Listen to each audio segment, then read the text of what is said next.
Hi, this is Pastor Greg with First Lutheran. I'm next to our living water baptismal font that we've set up here in the front of our church because we believe that baptism is a living, moving thing. We're going to examine that for the Wednesdays in Lent.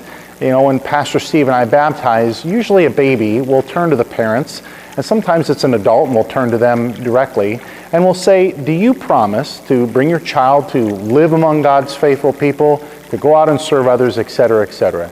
There's 5 points to that baptismal charge. And then we as baptized Christians, when we come of age, we reaffirm those things in our baptism that we will go out and do these things. So each week we're going to, we've invited people of all ages to reflect on those 5 points of the baptismal charge. We've got people of all ages. We've got kids, we've got youth, we've got adults. Now, please know that the answers that these folks give are not the correct answers or the right way to live out baptism. It's just right for them.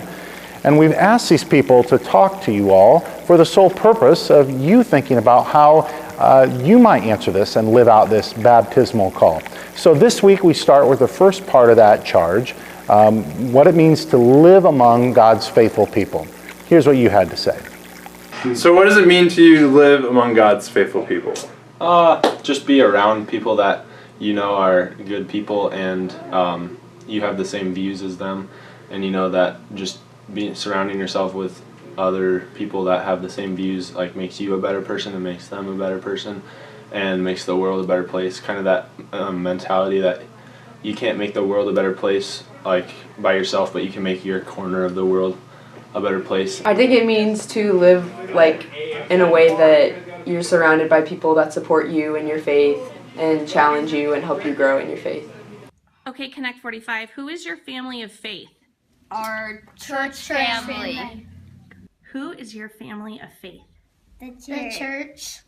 Right, what does it mean to you to live among God's faithful people?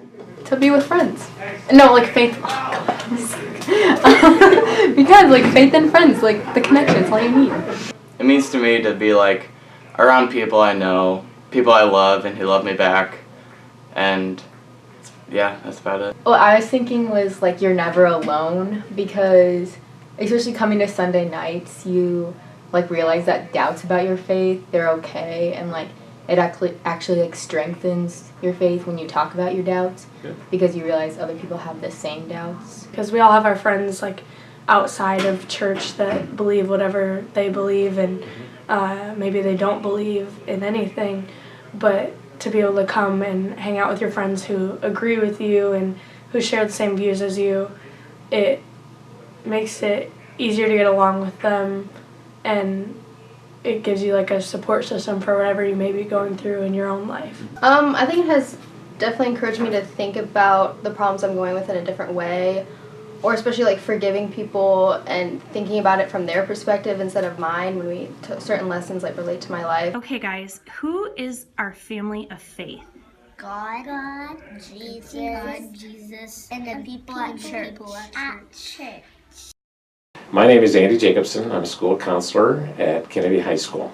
I work with grades 10 through 12. We do college admissions counseling, we do personal counseling, academic counseling, crisis counseling. We do it all. That's what brings the job to life. It's the relationships, it's the opportunity to connect and just to make a difference in some way. You know, you might be help a kid land their dream school for college. And I assume every now and then you send a few off to the University of Iowa. Yay! Every now and then, yeah. Lately it's been more Iowa State though, Craig. Okay, well, great school. What is particularly challenging to you about the call to live among God's faithful people? I think the Bible calls us to live in the world and not of the world, and that's a big challenge in and of itself. I couldn't do this job alone. You know, it's too big and it's too taxing. So I rely heavily on my relationships that I have here at school and my colleagues. You know, my faith sustains me. I think it grounds me. I wouldn't be able to do the job that I do without it. It's there's a lot of challenge, and it's emotionally draining. You know, I get to the end of the day, and I'm pretty well spent on most days. And so my faith helps me through that. It's faith, it's family, it's connecting to my small group. It's, you know, getting into the Word. You know, I go to a Bible study once a week, and you know, you